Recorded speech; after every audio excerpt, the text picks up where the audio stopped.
semuanya, balik lagi di Sarkes Sound Generation Podcast.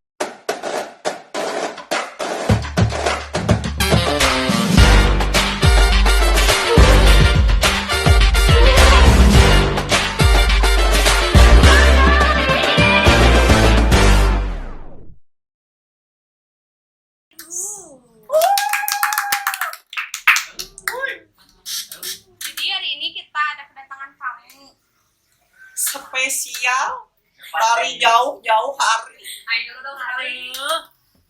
Nah sekarang ngebahas temanya tuh tentang perkembangan radio di zaman modern. Sekarang tuh udah episode 4 ya. Dan kalian yang belum nonton episode 1 sampai 3 jangan lupa nonton dulu episode itu, baru boleh lihat episode ini gitu. Sekarang buat Teteh Nola ini mah kenalin dulu. Barangkali kan belum ada yang tahu. Oke, halo semuanya, aku Nola, umur aku 20 tahun. Masih gitu aja, mau ngapain lagi anjir? Berarti sekarang udah masuk masa-masa kuliah. Iya dong. Kalau boleh tahu kuliah di mana, jurusan apa? Aku kuliah di Unpas, Fakultas Fisip, jurusannya Ilmu Komunikasi. Buat anak-anak Unpas nih jangan lupa nonton pokoknya. Ini ada Teteh Nola. Terus apa lagi ya? Terus Teteh Nola masuk Saung tuh dari tahun berapa? Kembali ke masa-masa Masuk flashback. Saung tahun berapa? 2018. Pokoknya kayaknya pas akhir-akhir ini deh, SMA deh ya. Terus tahu Saung tuh dari siapa gitu? Apa dari teman? Dari Paldis, dari Adiasta, biasa. Berarti anak-anak sekolahan lah ya. Ya, kan tetangga kelas aku tuh, terus sering main di sekolah, terus diajak ke sini, akhirnya sering main, sering ke sini. Nyaman. Oh, nyaman. Oh, Kalau nggak nyaman, aing nggak akan di sini. Oh iya, betul.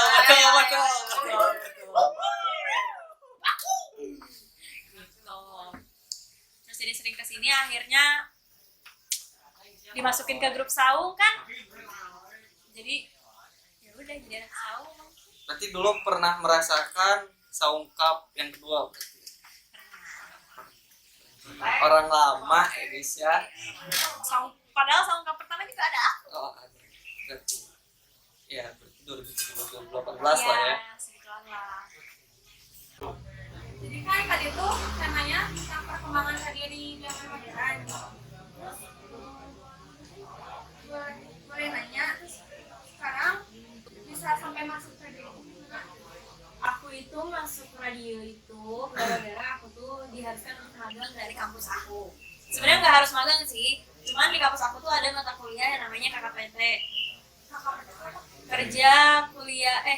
Kuliah kerja praktek terpadu kalau nggak salah. Ibarat magang lah ya. Iya, tapi nggak harus magang. Sebenarnya bisa juga aku disuruh bikin podcast, bikin artikel kayak gitu. Tapi cara yang gampang ya Iya. hidupnya. Sebenarnya nggak gampang juga sih, karena habis ini aku harus bikin laporan ya guys, gitu ya. buat Tetap sidang. kayak susah. Iya tetap. Jadi akhirnya aku pilih buat magang di radio kayak gitu. Terus selama di radio ada hambatan apa yang sering terjadi gitu? Ada? Sejauh ini sampai aku sekarang udah beres magang di radio ya, nggak ada hambatan sama sekali sih. Mungkin cuma hambatannya karena rumah aku agak jauh gitu dari tempat aku magang gitu. Jadi dari Setrasari, dari Antapani ke Setrasari gitu kan, bolak-balik dari touring saya, kayak gitu kan. Ibarat Anda dari Cibiru pergi ke Garut. Mampus. Cuma ya agak macet lah daerah PVJ ya guys ya, kayak gitu. Selebihnya nggak ada sih, nggak ada hambatan kayak apapun gitu. Selama di sana aku nyaman-nyaman aja, merasa tidak tersulitkan gitu. Terus kriteria buat jadi penyiar radio itu gimana? Kalau yang aku lihat ya selama aku magang di sana, kriteria buat menjadi penyiar radio itu kalian harus bisa berbahasa yang baik. Walau maksudnya bahasanya tuh asik, gaul, tapi nggak kasar, tapi baik gitu. Kalian harus bisa mikirin punchline, ya ada lawakan-lawakan sedikit biar gak garing gitu ya. Hidupnya terlalu garing. Iya, Jangan kayak sampai gitu. garing kayak gua. Curhat ini mas Lai. Aduh. Terus udah kayak gitu, kayak kamu tuh harus bisa membawa topiknya gitu. Harus pintar nyari topik lah. Iya, harus pintar nyari topik, harus pintar asik. Udah pasti kalau penyiar radio harus jadi asik. Walaupun mungkin di dunia kenyataannya kalian tidak seasik itu. Berarti bukan cowok doang yang mesti nyari topik ya. Cewek juga mas. Wajib dong, kayak gitu. Terus kalian harus bisa bikin pendengar kalian itu serasa diajak ngobrol sama kalian gitu. Jadi bukan dia ngomong sendiri, ngerti nggak sih? Ya, Kita paham. tuh ngajak ngobrol dia juga. Kurang lebih sih kayak gitu ya. Terus menurut pendapat narasumber, radio tetap bisa bertahan atau di zaman sekarang masih bisa atau enggak gitu? Pastinya bisa sih, karena sejauh ini radio itu di sekarang ya, zaman sekarang itu dia juga udah mulai merambah atau mulai mendekati zaman sekarang itu udah mulai naik juga online, dia ikut perkembangan zaman sekarang. Kan radio biasanya di frekuensi gitu kan, kayak 103,5 berapa gitu misalkan FM gitu, itu kan frekuensi kan. Kalian cuma bisa dengerin di radio dan itu cuma pakai headset biar dapat sinyalnya kayak gitu. Kalau nggak pakai headset kalian nggak akan dapat sinyalnya kan. Nah untuk sekarang misalkan radionya radio Bandung nih, tapi kalian mau dengerin di luar Bandung, kalian tetap bisa, kalian bisa streaming, ada linknya gitu. Oh, berarti kalau yang orang luar pengen denger di Bandung, orang kayak radio Bandung lah Iya. ya, berarti bisa lewat link yang udah Bisa, tersedia. iya, jadi sekarang udah bisa streaming online gitu. Terus mereka juga udah mengikuti perkembangan zaman sekarang yang dimana sekarang orang-orang dikit-dikit bikin konten YouTube, konten TikTok, kayak gitu. Kadang ada penyiar yang sambil live TikTok, sambil siaran, kayak gitu, kalian bisa nonton. Banyak juga tuh kayak penyiar radio sekarang kayak yang ngebanyakin ngeluangin waktu sambil nge-live Iya. sosial media biar tambah menarik. Iya, terus kan mencari audiensnya ya. Nah, Mencari audiensnya dari situ juga, terus biar banyak dikenal. Kayak gitu. Jadi menurut aku sih bisa aja ya. tergantung. Sekarang tugas Tenola waktu di radio itu apa? Kalau tugas aku waktu di radio itu, aku tuh bukan menjadi penyiar ya, aku tuh magang di bagian asisten produser gitu. seorang pemagang itu Iya. yang nggak mungkin bisa langsung jadi penyiar juga lah, Iya. karena ya apa ya, high risk juga, takut menjadi apa ya, kesalahan Ya, fatal. karena kan itu langsung didengar sama orang ya. Kalau misalkan jadi asisten produser kan kayak kita nyari materi, terus masih bisa direvisi. Kalau misalkan siaran kan dia udah langsung kedenger sama orang, kalau udah salah nggak mungkin bisa dibenerin lagi. Berarti nggak beda jauh sama produser TV lah ya. Iya kayak gitu. Terus untuk jadi asisten produser ada syarat kriterianya enggak? Kalau untuk jadi asisten produser, ya kalian harus bisa kreatif sih paling pertama, karena kalian di situ kan kalian nyari materi, kalian bikin skrip kayak gitu kan. Kalian juga harus tahu kata-kata yang baik, yang enak didengar oleh orang. Karena kan materi itu pasti dibaca sama penyiarnya lagi kan. Baru nanti dikembangin lagi sama si penyiarnya kayak gitu. Kalian harus update berita terupdate sekarang itu ada apa. Kayak misalkan kayak kemarin, misalkan berita terupdate-nya tentang apa? Yang Coachella itu kayak gitu. Terus selain berita terupdate, kalian itu harus bisa gerak cepat. Jadi kayak karena dikasih waktunya semalam doang, besoknya udah siaran lagi kayak gitu kan. Berarti bisa dibilang ribet lah ya. Ribet gak ribet sih sebenarnya. Yang pinter-pinter lah ya. Iya makanya kalian harus bisa bikin kata-kata yang gitu, yang asik gitu, yang kalau didengerin orang kayak, iya enak ya orang ini materinya bagus ya kayak gini. Bisa jadi daya tarik orang juga Iya, sih. terus kan materinya nggak selalu, jadi ada siaran pagi dan siaran siang. Biasanya kalau siaran pagi, kalau orang-orang di mobil kan ngedenger kayak berita kemacetan, berita jalan kayak gitu. Ada apa sih lagi? Ada apa di jalan kayak gitu kan? Berarti butuh banget orang luar lah ya, ibarat buat nyari ceritanya. Ya itu kan tugasnya asisten produser, jadi Oh. kita yang cari. Oke.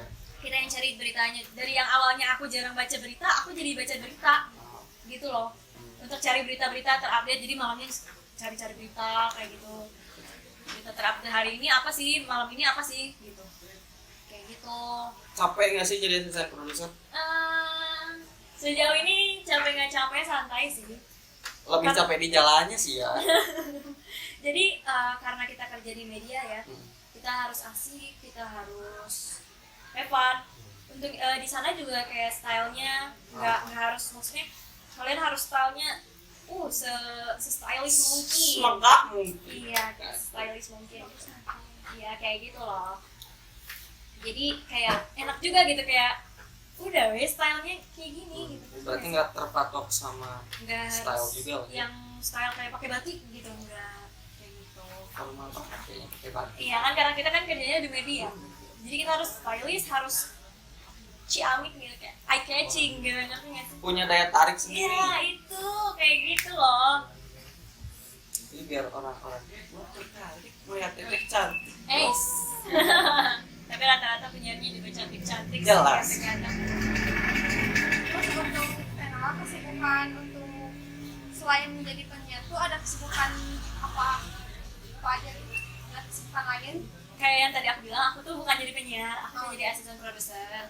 Terus udah kayak gitu, kesibukannya selain itu, selain magang sih ya aku kuliah aja sih gitu, kuliah, main, nongkrong gak sih umuran sekarang kayak gitu. Anak-anak anak muda banget. Terus Kumpul kayak- kebo.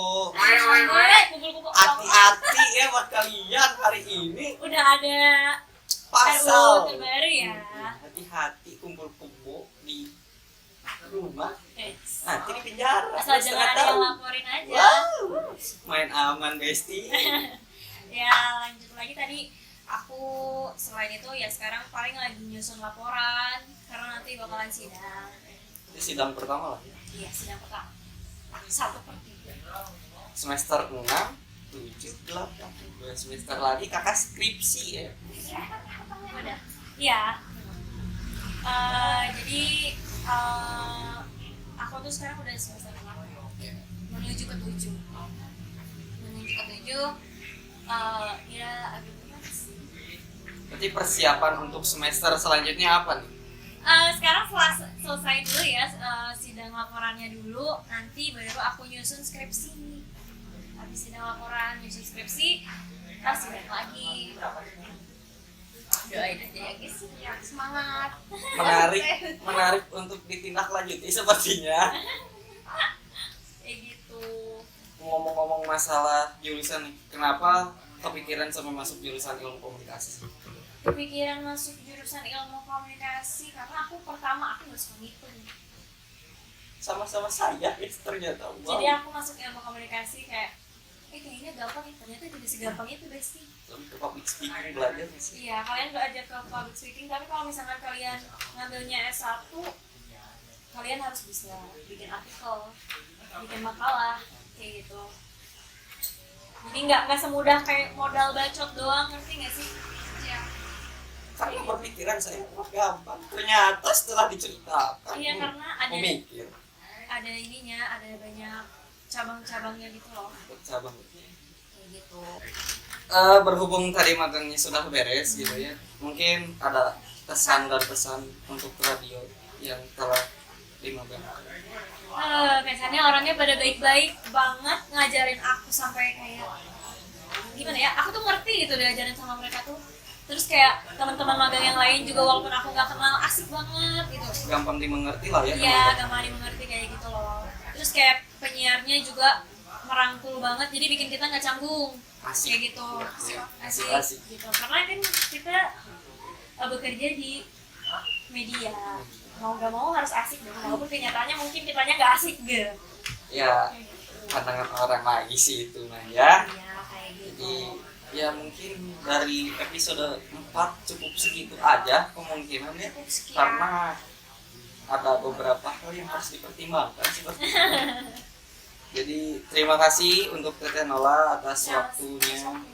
sudah datang di sini. Sama-sama ya, makasih juga udah undang aku ke sini ya guys. Jadi ya udah gitu aja guys, jangan lupa like, comment, dan subscribe